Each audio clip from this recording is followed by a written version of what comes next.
নাহমাদুহু ওয়া নুসাল্লি আলা রাসূলিল কারীম আম্মা বাদ আউযু বিল্লাহি মিনাশ শাইতানির রাজীম বিসমিল্লাহির রহমানির রহিম ইন্নাল্লাহা আশতারা মিনাল মুমিনিনা আনফুসাহুম ওয়া আমওয়ালাহুম বিআন্না লাহুমুল জান্নাহ।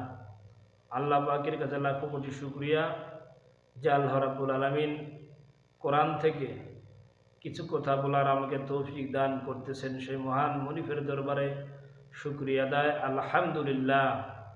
সেই সাথে বিশ্ব নবী জিনার সুপারিশ নিয়েই আমরা আল্লাহর জান্নাতে যেতে পারবো, সেই নবীর প্রতি অসংখ্য দরুদ ও সালাম বর্ষিত হোক সমস্ত বিশ্বের মুসলমানদের পক্ষ থেকে সাল্লাল্লাহু আলাইহি ওয়াসাল্লাম। আজকের আলোচনার বিষয় হচ্ছে আল্লাহ রাব্বুল আলামিন কোন আমলের বিনিময়ে জান্নাত দান করবেন এ বিষয় নিয়ে আলোচনা। কোন আমল করলে আল্লাহ জান্নাত দিবেন এ বিষয় নিয়ে আলোচনা। আমি কোরআনুল কারীমের সূরা তওবার 111 নম্বর আয়াতে কারিমা তেলাওয়াত করেছি। সংক্ষিপ্ত আকারে এই আয়াতের সংক্ষিপ্ত অর্থ বলে বোঝার চেষ্টা করব।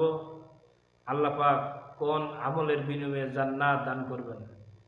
আল্লাহ রাব্বুল আলামিন সূরা তওবার 111 নম্বর আয়াতে বলেছেন, ইন্নাল্লাহা আশতারা মিনাল মুমিনিনা আনফুসাহুম ওয়া আমওয়ালাহুম বিআন্না লাহুমুল জান্নাহ।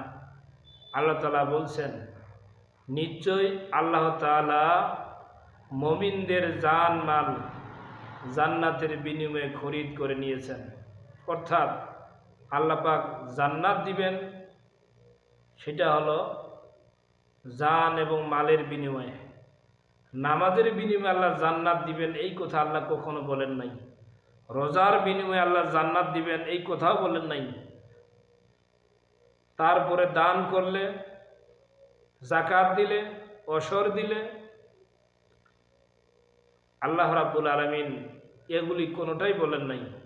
আল্লাহ পাক বলছেন, আমি অবশ্যই মুমিনদেরকে জান্নাত দিব। সেটা কিসের বিনিময়ে? সেটা হলো জান আর মালের বিনিময়ে। যারা জিহাদ করবে, যারা জান এবং মালের বিনিময়ে জিহাদ করবে আল্লাহর জমিনে আল্লাহর বিধান প্রতিষ্ঠা করার জন্য। অর্থাৎ আল্লাহ যে কোরআন নামক যে একটা বিধান দিলেন, কোরআনুল কারীম দিলেন, এটা শুধু তেলাওয়াতের জন্য নাজিল করা হয় নাই। এটা শুধু হাফেজ সাহেব, মানুষ মারা যাবে, হাফেজকে এনে 10টা 15টা হাফেজ ছেলেদেরকে এনে মৃত্যুবার্ষিকী পালন করার জন্য, মিলাদ পড়ার জন্য, কোরআন খতম দেওয়ার জন্য এই কোরআন নাজিল হয় নাই। এই কোরআনে আল্লাহ রাব্বুল আলামিন বলেছেন, ওয়ানাজ্জালনা আলাইকাল কিতাবা তিবয়ানান লিকুল্লি শাইইন ওয়া হুদাও ওয়া রাহমাতাও ওয়া বুশরা লিল মুসলিমিন। আল্লাহ পাক বলেছেন, আমি নিশ্চয়ই এই কোরআন নাজিল করেছি। এই কোরআন হলো সুস্পষ্ট বর্ণনা, প্রত্যেকটা বিষয়ের সুস্পষ্ট বর্ণনা এখানে রয়েছে। এটা হলো হেদায়েত, এটা হলো মুসলমানদের জন্য সুসংবাদ। বলুন সুবহানাল্লাহ। তার মানে এই কোরআনে সব আছে। এখানে আপনি ইউনিয়ন পরিষদ কিভাবে চালাবেন এই কোরআনে সেটা আছে। আপনি পার্লামেন্ট কিভাবে চালাবেন, সংসদ কিভাবে চালাবেন, কোর্ট কাচারি অফিস আদালত কিভাবে চালাবেন, সমস্ত নীতির মূল নীতি হলো কোরআন কারীম। এই কোরআনের সব ব্যাপারে আল্লাহ পাক সুন্দর করে বলেছেন। এখানে পারিবারিক নীতি আছে, এখানে অর্থনীতি আছে, এখানে সমাজনীতি আছে, এখানে পররাষ্ট্রনীতি আছে, এখানে যুদ্ধনীতি আছে, এখানে রাজনীতি আছে। সব এই কোরআনে সুন্দর করে আল্লাহ পাক ভরে দিয়েছেন। আল্লাহ রাব্বুল আলামিন বলেছেন, লিতুখরিজান নাসা মিনাজ জুলুমাতি ইলান নূর।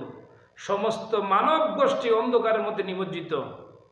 দুনিয়ার যত প্রকার নিয়ম নীতি আছে, আইন কানুন আছে মানুষের তৈরি করা, আল্লাহ বলতেছেন এগুলি সব অন্ধকার।